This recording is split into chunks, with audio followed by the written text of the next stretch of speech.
بسم الله، الحمد لله و الصلاة والسلام علی رسول الله و علی آله و صحبه و من والاه. بینندگان عزیز و گرامی، السلام علیکم و رحمت الله و برکاته. خوشحالیم که بار دیگر در خدمت شما هستیم در برنامه دیگر از مجموعه برنامه دفاع از سنت. بینندگان عزیز، همونطور که مستحضر هستید، ما در این برنامه در مورد سنت پیامبر اکرم صلی الله علیه و سلم به صورت عموم صحبت می‌کنیم و در مورد احادیث پیامبر اکرم صلی الله علیه و سلم که تمام سنت پیامبر در احادیثش مشخص بر ما نقل شده، در این مورد صحبت میکنیم که ببینیم این حدیث های پیامبر اکرم صلی الله علیه و سلم چگونه جمع شده، برای اینکه افرادی براشون شبهه درست میشه که این حدیث ها از کجا اومدن، چجوری به دست ما رسیدن و آیا میشه به اینها اعتماد کرد یا نمیشه. ما میایم در این مورد صحبت میکنیم که برای بینندگان عزیز این قضیه روشن بشه که این احادیث چجوری جمع شدن و چه شرایطی برای این جمع‌آوری حدیث علما گذاشتن که مانع از این بشه که حرف نادرستی به پیامبر اکرم صلی الله علیه و سلم نسبت داده بشه. برنامه امروز ما در مورد شروط حدیث صحیح هست. ما باید بدونیم یک حدیثی که ما بهش میگیم حدیث صحیح هست، پیامبر صلی الله علیه و سلم این حرف رو زده، با اطمینان قلبی میگیم این حدیث از فرمودهای پیامبر اکرم صلی الله علیه و سلم هست، یا اینکه پیامبر اکرم صلی الله علیه و سلم این کار رو انجام داده یا در حضور پیامبر این کار انجام داده شده و پیامبر تایید فرمودن. باید ببینیم چه شرطی داره. میشه هر کی اومد بگه بله من یه حدیث صحیحی دارم، پیامبر اینو گفته و ما بگیم بله قبول داریم، یا نه نمیشه، شرایط خاصی داره. برای همین ما این سوال ها رو از جناب دکتر عبدالحمید عالی میپرسیم و منتظر میشیم که ایشون جواب ما رو به صورت کامل بدن و انشاءالله که شبهه‌ای و سوالی برای بینندگان عزیز باقی نمونه در این مورد، چون این یکی از پایه‌های دین ماست. کسی که حدیث رو نشناسه و از حدیث بخواد پیروی نکنه، بگه من بی‌نیازم از استفاده کردن از احادیث و عمل کردن به اونها، دینش ناقصه، اصلا از دین خارج میشه اگر در این قضیه غلو بکنه و زیاده‌روی بکنه. جناب دکتر السلام علیکم و رحمت الله، خیلی خوش اومدین به برنامه. مقدمه کوتاهی که عرض کردم رو شنیدید و سوال هایی که مطرح شد. شما اگر سلامی با بینندگان بکنید و بریم سر اصل مطلب. علیکم السلام و رحمت الله و برکاته. منم به نوبه خودم خدمت شما و تمام بینندگان عزیز و گرامی شبکه جهانی وصال حق عرض سلام و ادب دارم و در خدمت بینندگان هستیم با مجموعه برنامه دفاع از سنت و بحث امروز همچنان که شما فرمودید در رابطه با شروط حدیث صحیح. یعنی وقتی که میگیم این حدیث صحیح است چه شرایطی دارد، یعنی باید دارای چه شرایطی باشد تا اون حدیث صحیح باشد. درست. هرچند ما این مطالب را به صورت پراکنده بیان کرده ایم، اما امروز میخواهیم مقداری موضوعی تر و اساسی تر به این قضیه بپردازیم تا اگر مثلا اختلافی در بین اهل علم هست، مثلا میگیم اون حدیث صحیح است ولی اون یکی صحیح تر است. درست. مثلا اصلا برای ما باید روشن بشه که امروز حدیث صحیح اولا حد اقل تعریف حدیث صحیح و حد اعلای حدیث صحیح چیست. در هفته گذشته در مورد حدیث صحیح یک تعریفی فرمودین. اگر دوباره اون رو برای بینندگان عزیز تکرار بکنید و بریم سر اصل قضیه خودمون. بله، این حدیثی که من گفتم فرمود ما رواه عدل تام الضبط عن مثله متصل السند الى منتهاه من غیر علة ولا شذوذ. این 5 شرط یک شرط عمومی است برای تمام احادیث صحیح و نزد تمام محدثین، یعنی همه محدثان این 5 شرط بر آن اتفاق دارند. درست. که باید اون شخصی که اون حدیث را روایت می کند عادل باشد، انسانی باشد اهل تقوا باشد، اهل از محرمات دوری می کند و بر فرائض و واجبات پایبند است و مرتکب کبائر نمی شود و بر صغائر هم پافشاری نمی کند و باید از قوه حافظه خیلی خوبی بهره‌مند باشد. درست. قوه حافظه و قوه ذاکره او خیلی قوی باشد، حفظش خیلی دقیق باشد که دیگه برایش ثابت شده باشد برای همه که این آقا حافظه خیلی خوبی دارد. عادتا اینجوریه، مثلا کسی در یک مدرسه، در یک دانشگاهی، در هر مراکز علمی افرادی معلوم میشن یه این فرد خیلی حافظه خوبی دارد، فلانی حافظه مثلا کمتری دارد، فلانی درکش خوب بهتر است، فلانی درکش بهتر است در مسائل، اما فلانی حافظهش خیلی قوی است. حالا علما میگن باید اینجوری باشد، یعنی از نظر عدالت انسان مطمئنی باشد، از نظر حافظه آدم بسیار دقیقی باشد، یعنی حافظه خوبی داشته باشد، اون هم از کسی مثل خودش اون حدیث رو روایت کند. درست.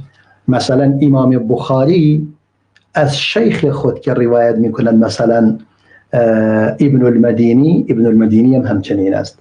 مثلا ابن المدینی هم از شیخ دیگری مثلا نقل میکند، مثلا شافعی، مثلا امام شافعی باید اونجوری باشه، شافعی هم از مالک هم مثلا از نافع هم مثلا از ابن عمر، همینجوری باید باشد که امام بخاری میفرماید این صحیح ترین سند من است. صحیح ترین سند من این است که از طریق شافعی از مالک از نافع از عبدالله ابن عمر بیاید. صحیح ترین سند در دنیا است. صحیح ترین سند نزد امام شافعی میگوییم، امام بخاری، نزد امام بخاری میگوییم که در واقع اون چیزی که نزد او اصح از نزد همه اینجوریه. درست.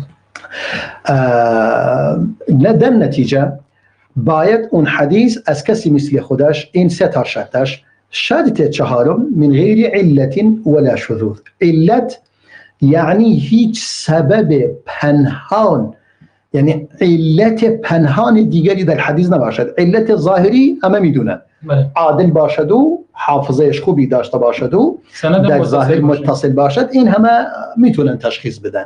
اما اون قسمتی که مشکل است مسئله علت پنهان.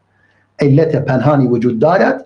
مثلا نگاه میکنید دو شخص، یک شخصی از حدیثی را روایت میکند از یک عالم دیگری، از شیخ دیگری، اون شیخ نگاه میکنی هر دو در یک عصر هستند، هر دو معاصر هستند.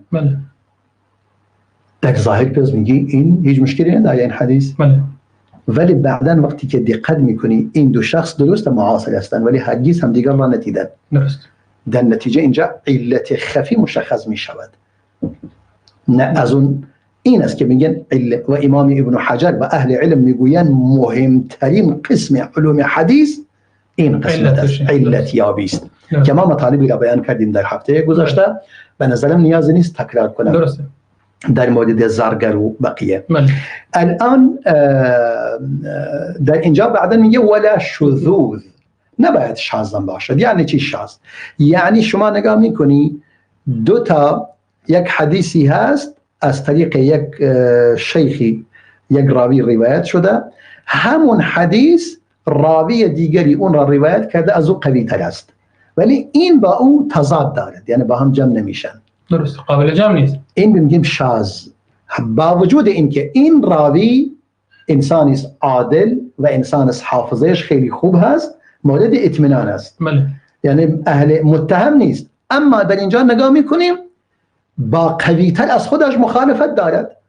پس ما در اینجا مجبوریم بگیم یکی از این دوتا اشتباه کرده، ولی نمیشه بگوییم این که ضعیف تر از اشتباه کرده اون که قوی تر است، مثلا ضعیف درست گفته ولی صحیح قوی تر. مثلا در نتیجه ما این یکی را تضعیف میکنیم و مخصوصا اگر دیدیم با نصوص دیگر مخالفت دارد، قابل جمع نیست. درسته که ما اشاره کردیم به یک نکته در هفته گذشته، الان دیگه به این مطلب نمیپردازیم زیاد. درسته. این بیش میگوییم تعریف حدیث صحیح به صورت عمومی نزد همه. درست. یعنی همه محدثین این شرایط رو یعنی میگذارند برای اینکه یک حدیث صحیح باشد، به حد صحیح برسد. این شرایط هم راویان حدیث رو در بر میگیره، هم متن حدیث رو در بر هم میگیره. متن حدیث، هم راویان و سند حدیث. درست. دو تا چیز داریم، یکی سند یکی متن. من. این هم باید متن را بررسی کنید که این متن مخالفتی نداشته باشد با متون دیگر، و هم سندش باید مطمئن باشید از تک تک افراد. درست. حالا این بهش میگم یک حدیث صحیح. والا حدیث ها مگه شنیدیم که میگن مثلا این حدیث متفق علیه، این یکی بخاری روایت کرد، این یکی مسلم روایت کرد، اختلاف دارن این حدیث ها با هم؟ احادیث صحیح بله، ما مراتب داریم برای احادیث صحیح. درست. یعنی مراتب داریم برای احادیث صحیح، و اون مراتب با توجه به پافشاری کردن بر وجود اون شرایط. یعنی بعضی از محدثین شرایط را، خیلی دائره شرایط را بیشتر تنگ کرده‌اند تا اطمینان بیشتری داشته باشند بر احادیثی که می آورند.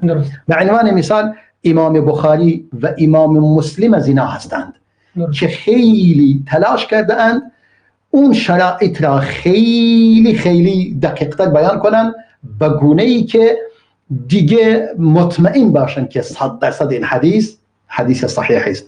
و اون شرایطی که اونا گذاشتن، به همین خاطر میگوین احادیث صحیحی که امام بخاری و امام مسلم هر دو بر آن اتفاق داشته باشند، اونها صحیح ترین احادیث هستند. یعنی چی؟ یعنی بالاترین مرتبه حدیث صحیح احادیثی است که بخاری و مسلم بر آن اتفاق داشته باشند، یعنی هر دو آورده باشند. همون حدیث بخاری آورده و همون حدیث مسلم آورده. حالا بگو آیا زیادن اینا؟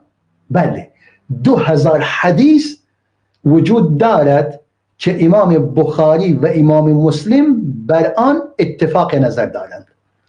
و امام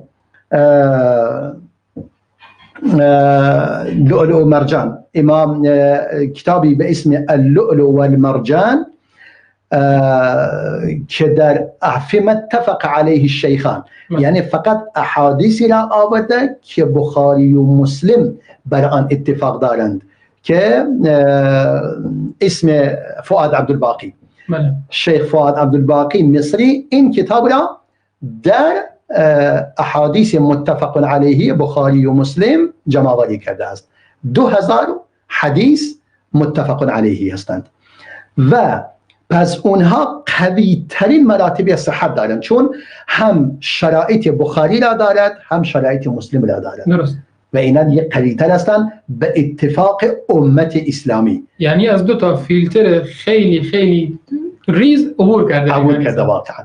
البته این که میگیم 2000 حدیث، یعنی اینا در اصل احادیث بدون تکرارش 2000 است، وگرنه اگر اینا چون خود امام مسلم 12000 حدیث، اما دیگه الفاظ مکرر در آن وجود دارد تکراری، و امام بخاری 7270 مثلا 5 حدیث دارد اما تکراری بدون تکرار. بخاری 4000 حدیث دارد و امام مسلم بدون تکرار 4000 حدیث دارد.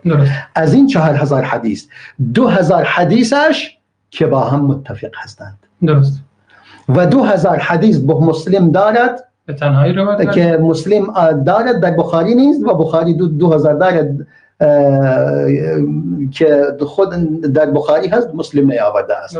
یعنی از مجموع این دو تا کتاب 6000 حدیث بدون تکرار ما میتونیم میابیم. درست. بدون یعنی تقریبی هست این اعداد. این اعداد تقریبی هستند، یعنی چون گاهی ممکنه کمی زیر و بالا بشه، ولی تقریبا همین است. درست.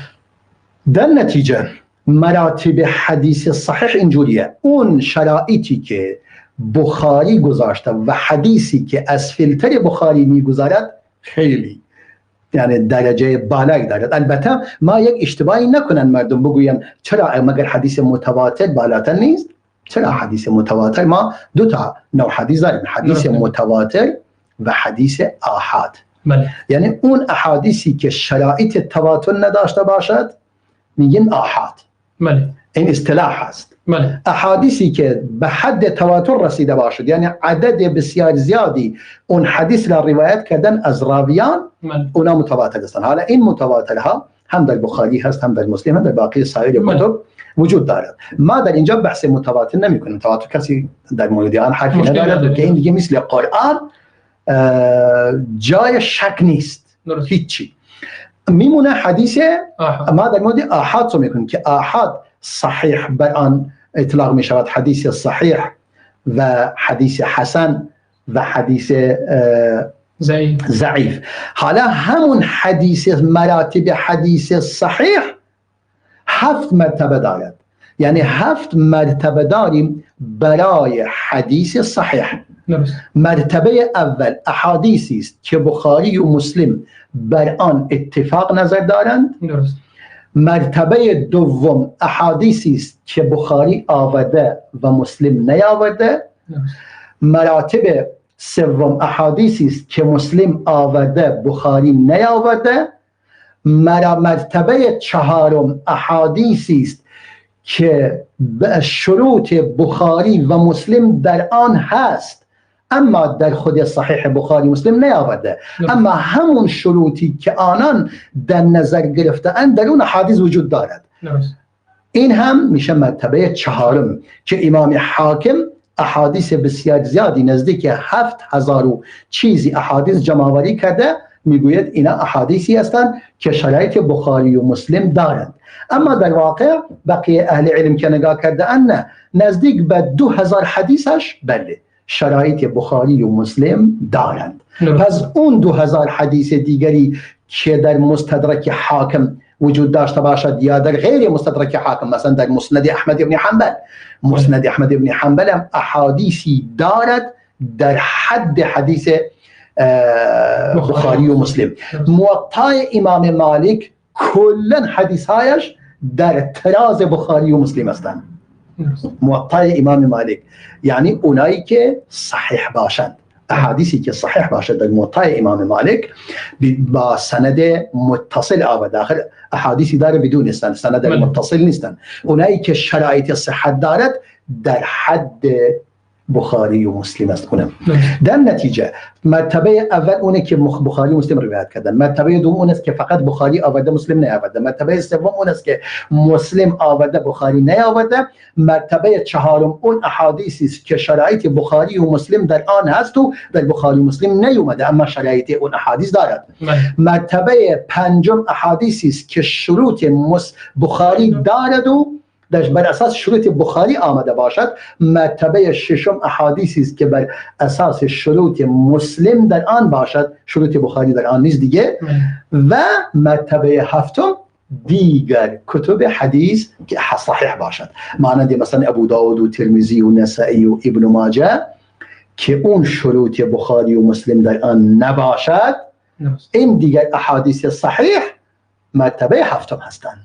پس فقط حدیث صحیح، این هم کدوم صحیح هست؟ صحیح لذاته، یعنی اونایی که در ذات خود صحیح هستند، نیازی به این نیست که حدیث دیگری آن را تقویت کند. فی ذاته در ذات خود حدیث صحیحی هستند. حالا ما صحیح لغیره هم داریم. درسته. اینا فقط تعریف حدیث صحیح بود. اما صحیح لغیره احادیث دیگری است که در اصل درجه حدیث صحیح را، نمره حدیث صحیح را نمیگیرد. درست. اما قبول میشه، اما صحیح است. ضعف کمی در آن وجود دارد. مثلا حدیث به گونه‌ای در ذات خود حسن است، در ذات خود حدیث حسن است، اما چون 2 تا حدیث از این نوع داریم یا 3 تا داریم تقویت شده صحیح لغیره. درست.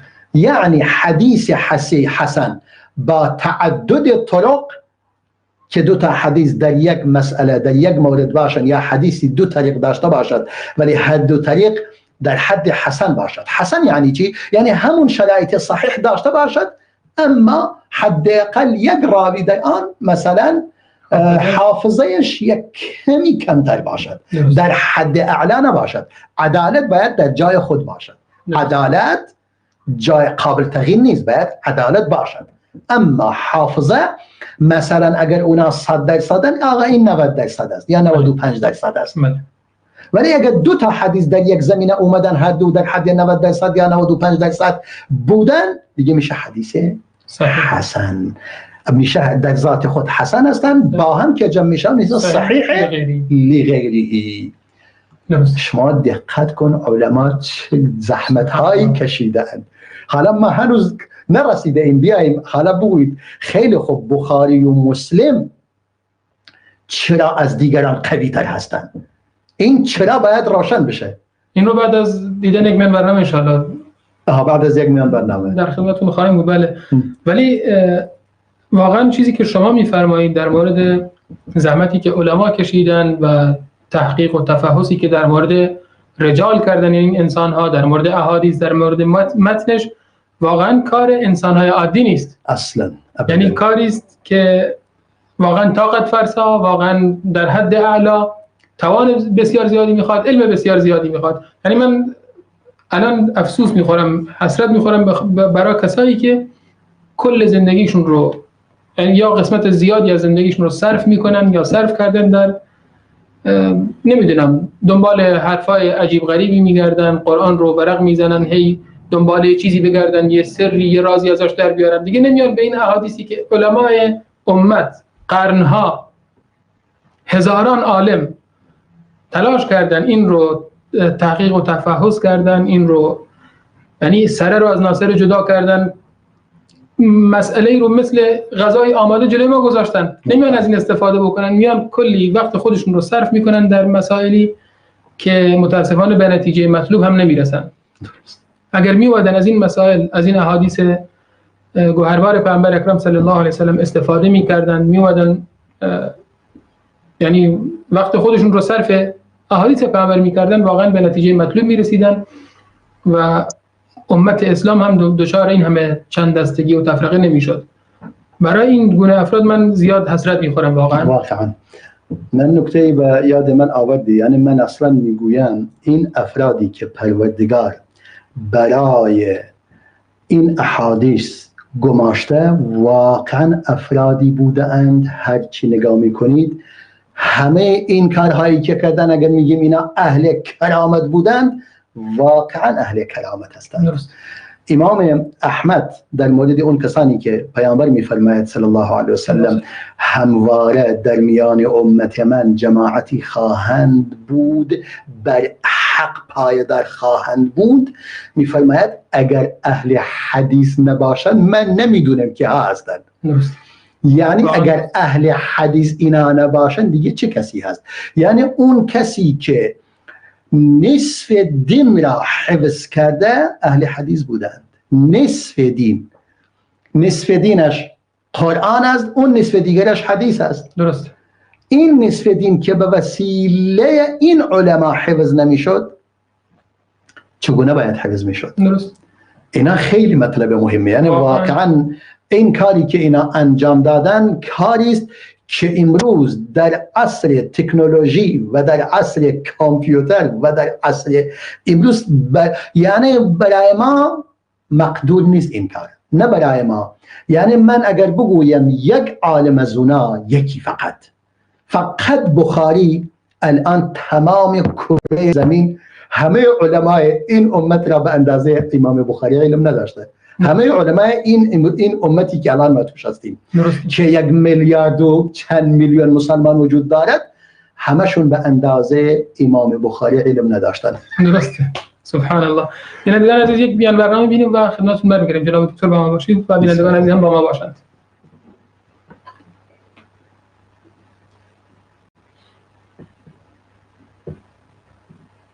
خوب.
با سلامی دوباره خدمت شما بینندگان عزیز و گرامی، در خدمت شما هستیم با ادامه برنامه دفاع از سنت و موضوع شروط حدیث صحیح. الان ما جناب دکتر در مورد صحت و مراتب حدیث صحیح صحبت کردن و فرمودن که مراتب بسیار زیادی داره، مثلا 7 مرتبه داره و حدیث هایی که از طریق بخاری و مسلم روایت شدن صحیح ترین حدیث هستند. جناب دکتر سوال اینجاست چرا اینها صحیح ترین هستن؟ چه شرایطی برای قبول کردن حدیث گرفتن که اینقدر اهمیت میده به احادیثی که در بخاری و مسلم روایت شده؟ بسیار زیبا. با سلامی دوباره خدمت شما بینندگان عزیز و گرامی. حقیقتا مطلب سوال بسیار بجا و جای خودش است که ما بتونیم این مطلب را با ذکر مثال تبیین کنیم.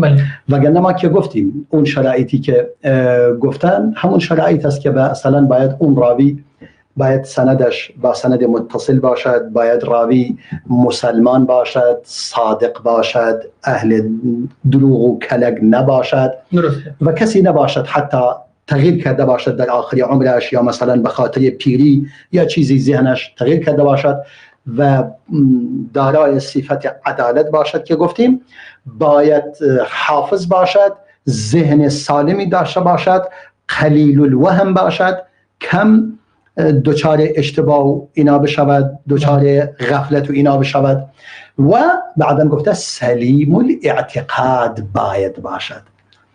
امام ابن طاهر و امام حازمی از این بزرگواران هستند که به صورت ویژه در مورد کتب 6 یا کتب 5 تا کتاب یا 6 تا کتاب هر کدوم شرایط اینا را بیان کردند و نوشتن و امام ابن حجر در مقدمه فتح الباری این مطالب را کاملا نقل کرده و خود کتابم در اختیار هست که من هم کتابش رو نگاه کردم و هم در این مسائل رو کاملا جمع کردم.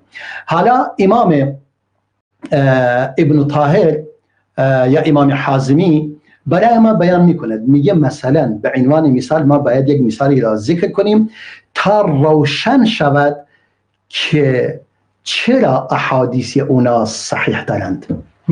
چون در واقع خود امام بخاری یا خود امام مسلم به صورت روشن نگفتن که ما چه شرایطی گذاشته ایم بجز یک شرط که به صورت صریح گفتند. دیگر شرایط دیگرش علما با غوطور شدن و ریس شدن در روش کار اینها و در منهج اینها به این نتیجه رسیدند، با استقراء احادیث و با ریس شدن در آن به این نتیجه رسیدند که شرایط بسیار دقیقی گذاشتند. مثلا اولا اینو باید بدونیم که امام بخاری کتابش رو اسم گذاشته الجامع الصحیح، درسته. امام مسلم هم المسند الصحیح، درست. یعنی هر کدوم گفتن صحیح است، یعنی دیگه گفتن ما حدیثی که صحیح نباشد نیاورده ایم. ولی قرار نیست همه احادیث صحیح آورده باشیم. درست. اینو خودشون گفتن، ولی گفتن ما حدیثی نیاورده ایم مگر احادیثی که بر آن اتفاق داشتند، یعنی تا عصر خود اونا تمام مشایخ خودشون بر آن اتفاق داشتند، وگرنه احادیثی غیر از آن نیاوردند. حالا امام حازمی برای ما یک مثال ذکر میکنه، میگه با یک مثال این مطلب روشن میشود. مثلا میگه امام بخاری احادیث را از هر شیخی که در نظر میگیرد، مثلا فرض کنیم امام زهری، مثلا امام مالک که از مشایخ امام بخاری است. البته امام بخاری مستقیم از امام مالک نقل نمی کند، با واسطه از یک نفر دیگر از امام مالک. حالا امام مثلا بخاری وقتی که احادیث را مثلا از قعنبی نقل می کند، قعنبی از مالک، اول می آید در میان شاگردان مالک اونایی که خیلی در مسافرت، در غیر مسافرت همواره با مالک بودند، کاملا از اقوالش، از مطالبش، از حرفایش، همه چیزش فهمیدند. یعنی آخر کسی که اگر با مدت طولانی با کسی نباشد مطالبش درست نمیفهمد. میگه باید طول ملازمت داشته باشد با اون کس. یکی که بقیه علما نگفتند طول ملازمت، یعنی باید این راوی با شیخ خود برای مدت طولانی با او بوده باشد، هم در سفر هم در غیر سفر. از اون یکی حدیث نقل می کند. حالا امام حازمی اومده مثالی را برای ما آورده، گفته مثلا امام زهری. حالا من نگاه کردم مثلا امام زهری یکی از اون کسانی است که امام بخاری از او حدیث نقل کرده، همه محدثین بدون استثناء. و امام مالک هم شاگرد زهری است، سفیان الثوری شاگرد زهری است، سفیان ابن عیینه شاگرد زهری است، ابن شهاب زهری بله، محمد بن مسلم بن شهاب الزهری. این امام ابن شهاب الزهری وقتی که خودش نگاه میکنید در علمای جرح و تعدیل در موردش چه میگوین دیگه تمام، یعنی طوری از به کسی نبوده کوچکترین ایراد. میگه جبل علم است، جبل علم، امام است، جبل است، شهم است، دیگه هر چی بگویید امام دنیاست، امام دنیا تمام. این کلمات خیلی قوی برای اجماع کار میبرند. مثلا وقتی که ما نگاه میکنیم امام زهری در مجموع، من امروز نگاه کردم 236 تا شاگرد داشته، 236 شاگرد. حالا امام بخاری در میان این 236 شاگرد از چه کسانی حدیث نقل کرده؟ از همهشون؟ نه. میگه امام بخاری معمولا این افراد را به 5 گروه تقسیم میکند، به 5 طبقه تقسیم میکند. شاگرد هر شیخی دیگه، اونایی که شاگردان زیادی دارن مثل مالک و مثل زهری و مثل اونا دیگه شاگردان زیادی داشتن، اومده چکار کرده؟ امام بخاری از طبقه اول و طبقه دوم فقط حدیث میگیرد، دیگه از بقیه نمیگیرد. مثلا یعنی چی؟ میگه طبقه اول کسانی هستند که از لحاظ تثبت و از لحاظ حفظ خیلی قوی هستند و از لحاظ اتقان و دقت و مبائن طول الملازمتی، برای مدت طولانی با اون شخص بوده. که میگوید یزامله فی السفر و یلازمه فی الحضر. یزامله فی السفر یعنی در سفر با او دوست و همراه است و در غیر سفر هم همیشه با او چسبیده دیگه، مثل چسب دو قلو به استادش چسبیده او را رها نکرده. حالا میگه از این یکی حدیث نقل میکنم. امام بخاری اومده طبقه اول رو انتخاب کرده، طبقه دوم هم را تا شده از طبقه اول، گاهی از طبقه دوم هم گرفته. طبقه دوم کدام هستن؟ میگه شارکت الاولى فی التثبت، در همون صفات مثل اول هست، الا ان الاولى جمعت بین الحفظ والاتقان و بین طول الملازمه. میگه فقط یعنی اولای طبقه دوم مثل طبقه اول هستند، مثل گروه اولند، اما یک کم درجه کمتری دارند از طبقه اول. طبقه اول هم حافظهشون خیلی بالاست، هم اتقان و دقتشون، هم طول ملازمه دارند. درست. یعنی اینای دوم دیگه مانند اینها مثل چسب دو قلو به اونا نچسبید، مثلا گاگاهی غیبت کردن، اینجوری بگوییم. طبقه دوم گاهی غیبت کردند، ولی طبقه اول غیبت نداره. شما نگاه میکنید غیبتی موجه هم ندارند، ولی اینا دیگه غیبت دارن. گاهی نگاه میکنین شاگرد خیلی ملتزم نبوده به کلاس و مرتب همیشه باشد. درست. پس امام بخاری از طبقه اول احادیث اصل را گرفته و گاهی برای تقویت از طبقه دوم گرفته. درست. مثلا الان من نگاه کردم امام بخاری در میان 236 مثلا شاگردان امام زهری از همشون گرفته؟ نه، از 3 کسی گرفته. تنها یعنی امام بخاری از 37 نفر گرفته، فقط 37 نفر. سبحان الله. از تمام شاگردان زهری از 37 نفرشون حدیث گرفته. امام مسلم هم از 53 نفر. درست. اون که مشترک باشن بین 2 نفر 30 نفر. درست. یعنی 30 نفرشون مشترکن بین بخاری و مسلم، 53 نفر که امام مسلم ازش گرفته. همینجا دیگه مشخص میشه تفاوت بخاری و مسلم. درست. که امام مسلم از تعداد حتی از طبقه سوم هم میگیرد.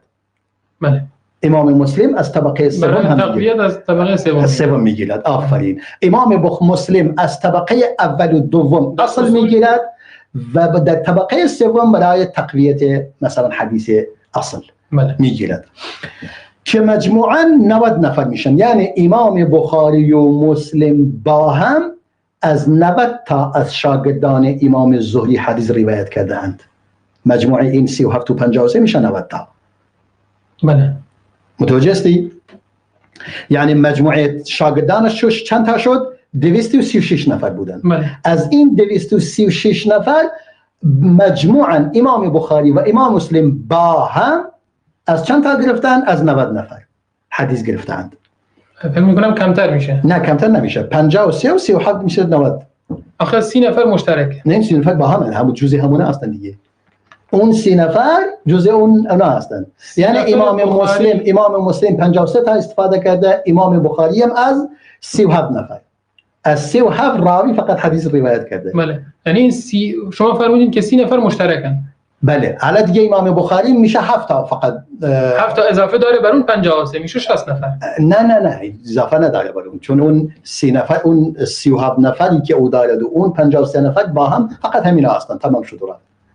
حالا این 30 نفری هم که بر 30 نفر از اینا مشترک هستن دیگه. یعنی امام بخاری از 37 نفر گرفته، در 30 تا با امام مسلم مشترک است. درست. یعنی امام مسلم 53 نفر روایت کرده که 30 نفرش همون افراد بخاری هست. آفرین. و بخاری از 7 نفر روایت کرده که مسلم روایت نکرده از. بله. جمع میشن 60 نفر.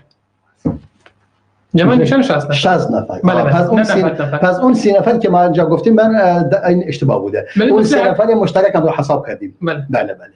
پس اون 30 نفر اشتباه است. یعنی در واقع یعنی اون مجموع اینا از اینا استفاده کرد. یعنی از 37 نفر اون استفاده کرده و این کاملا درسته. یعنی از 60 نفر روایت کردن که 30 نفرشون مشترک بوده. آفرین. تمام شد و رفت. یعنی شما نگاه میکنید که امام بخاری تا چه اندازه درست دقیق بوده در انتخاب اون افراد.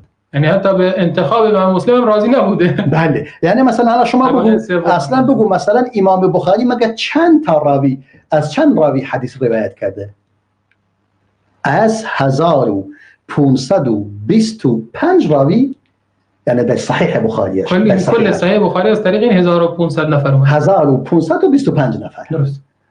کل. یعنی شما نگاه کن از شاگردان زهری که مثلا 236 نفر داشته، فقط از این چند نفر انتخاب کرده. درست. این یعنی یکی از دلایل قوت صحیح بخاری بر صحیح مسلم است. تقریبا کمتر از 10% راویانش رو قبول داشته. آفرین. کمتر از 10% راویانش. در حالی که یعنی اون شرایط اون داشته دیگه. این شرایط من گفتم جعفر صادق روایت نکرده. درست. یعنی جزء اون نبود. در اون طبقه اول نبوده جعفر صادق. در طبقه دوم هم نبوده. جزء طبقات سوم هست. درست. جعفر صادق. بله. متوجه هستی؟ امام ابو حنیفه جزء هیچ طبقه ای نبوده. درست. یک حدیث از ابو حنیفه ندارد. امام مسلم هم ندارد. درست. امام ابو داود و ترمذی و نسائی ابن ماجه هم ندارند. امام احمد هم ندارد. درست. چون امام مالک هم که ندارد. امام ابو حنیفه اهل حدیث نبوده. پس تمام دیگه این معنیش نیست که بگویید ابو حنیفه دیگه عادل بوده، حرفی از عدالت و از فقه در فقهش نیست، ولی حافظش نه. گفتن در نزاع حافظه اینجوری نمیشه.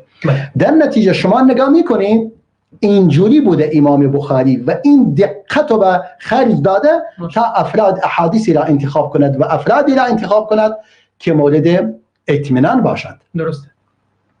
پس طبقه اول شرط بخاری بوده و از طبقه دوم حدیث را به صورت فراوان نیاورده، عدد بسیار کمی از طبقه دوم هم گرفته. درست.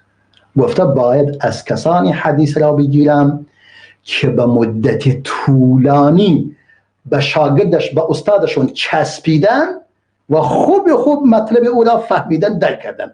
آخر خیلی انسان مثلا اگر با استادی ارتباطش خیلی زیاد نباشد حرفای او را نمیفهمد. بله.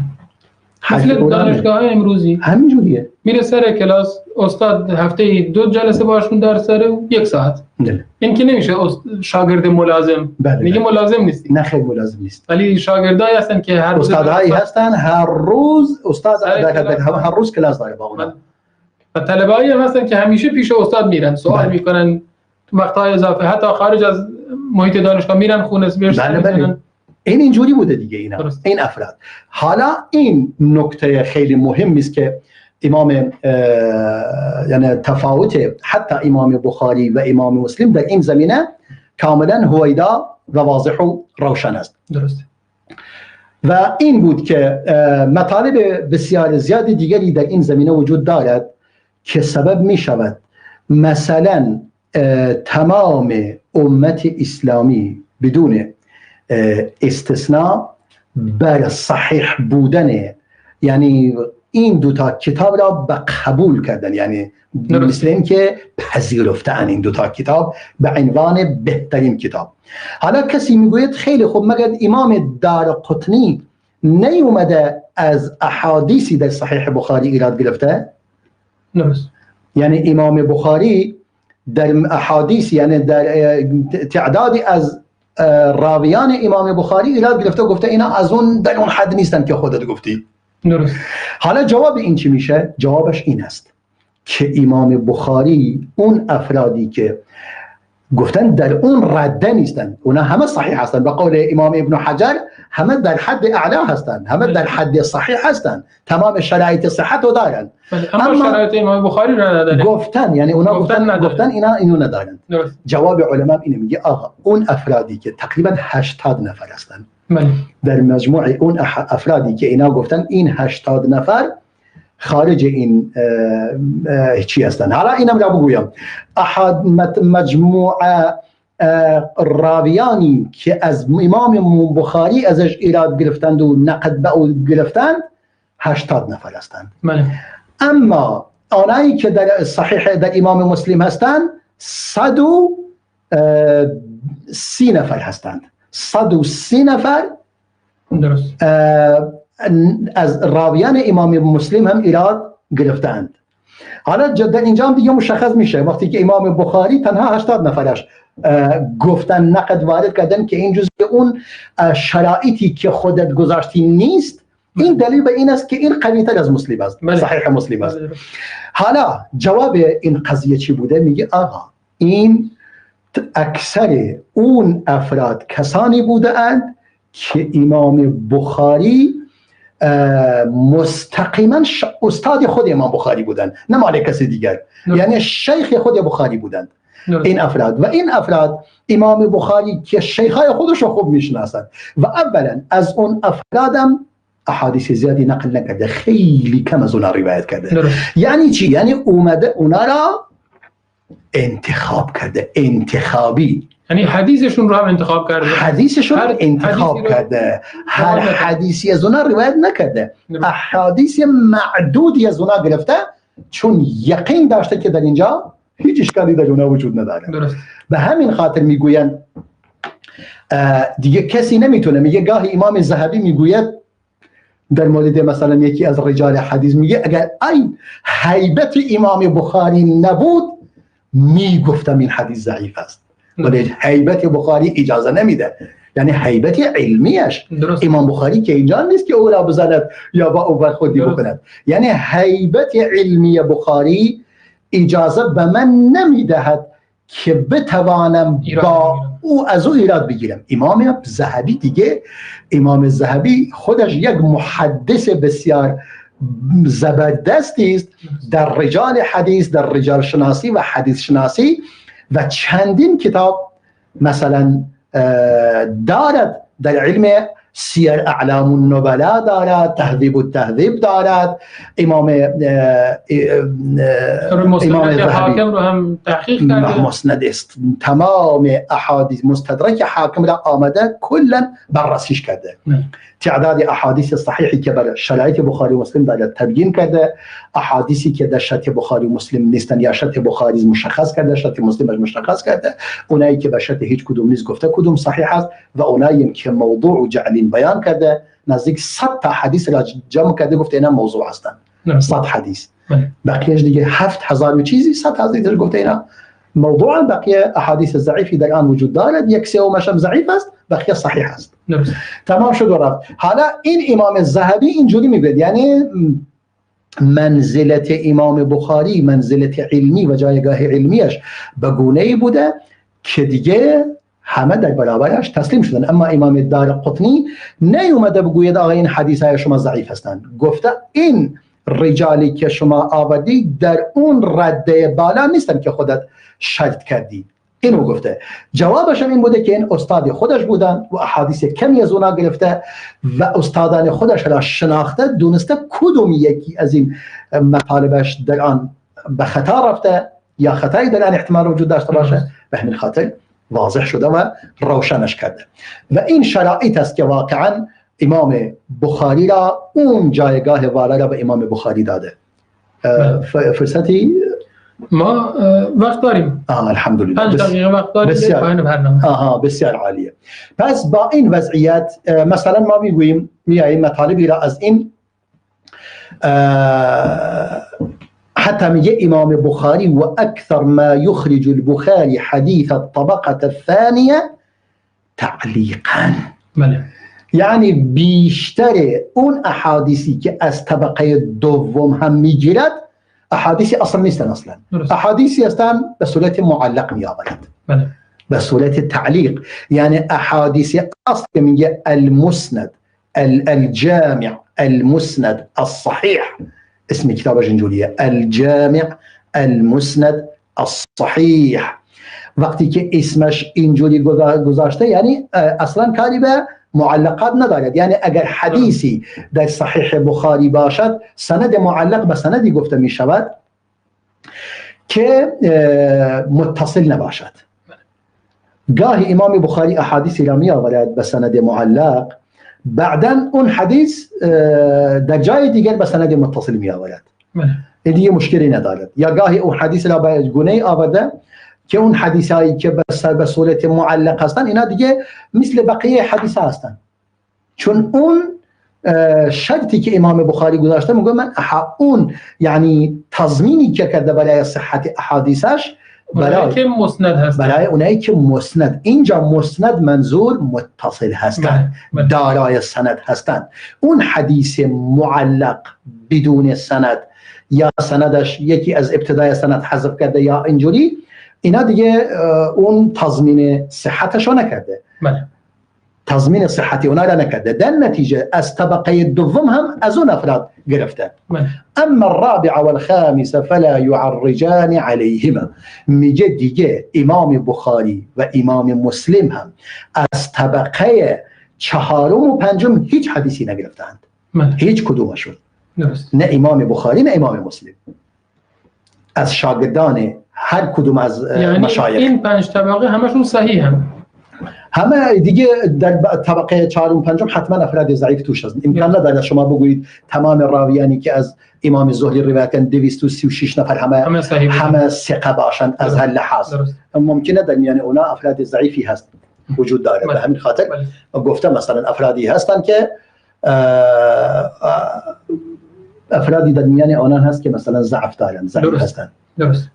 یعنی منظور این است که امام بخاری اینجوری کرده، از افرادی که حتما شرایط عدالت و حافظه در آن باشد و طول ملازمت و در سفر و در غیر سفر با اون شیخ داشته باشد. اینجوری نباشد فقط در وقتی که در خانه بوده و در مثلا شهر خودش بوده با او باشد، باید در سفر هم با او را همراهی کرده باشد. حالا این قضیه چون وقت هم تقریبا به پایان رسیدیم، این رو نشون میده که یکی میگفت آقا هر کی بیاد یه حدیث روایت بکنه بعد بخاری بیاد بنویسه داخل کتابش، این که نمیشه. بله نمیشه. گفتیم نه نمیشه. این واقعا درست هر شما درست نمیشه، ولی بخاری این کارو نکرده.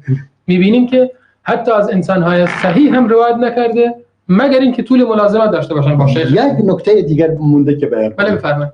وقت هست تقریبا وقت تموم شده ولی کوتاه بفرمایید. خیلی کوتاه، اولی نمیشه خیلی کوتاه گفت. به واقع یک مطلب اون است که امام بخاری برای مثلا راوی، یک راوی را می‌بیند که مثلا تمام شرایط صحت رو دارد، اما حدیثی را روایت می‌کند از یک شیخی اونم تمام شرایط حدیث صحیح رو دارد. اما برای امام بخاری ملاقات این دوتا برای هم ثابت نشده براش. این در احادیثی است برای افرادی است که دیگه این شرایط در آن نیست و گاهی اون احادیث در غیر نزد اونا مثلا وجود دارد. در امام بخاری دیگه حدیث از اون نمیگیره، میگه باید ثابت باشد که این شاگرد اون شیخ را ملاقات کرده. امام مسلم میگوید اگر مادام که شخص اول ثقه هست، مدلس اهل تدلیس و اینا نیست، شخص دوم هم همچنین است و ثابت شده در یک عصر هم بوده اند، دیگه ما یقین داریم اینا دروغ نمیگوید. این که دروغ نمیگه از نقل میکند. ولی امام بخاری میگه نه من اینم نمیخوام، باید ثابت باشد که حتما همدیگر را ملاقات کردن، چون خیلی وقت پیش میاد دو نفر در یک عصر هستن هم دیگر را ملاقات نمیکنن. درست.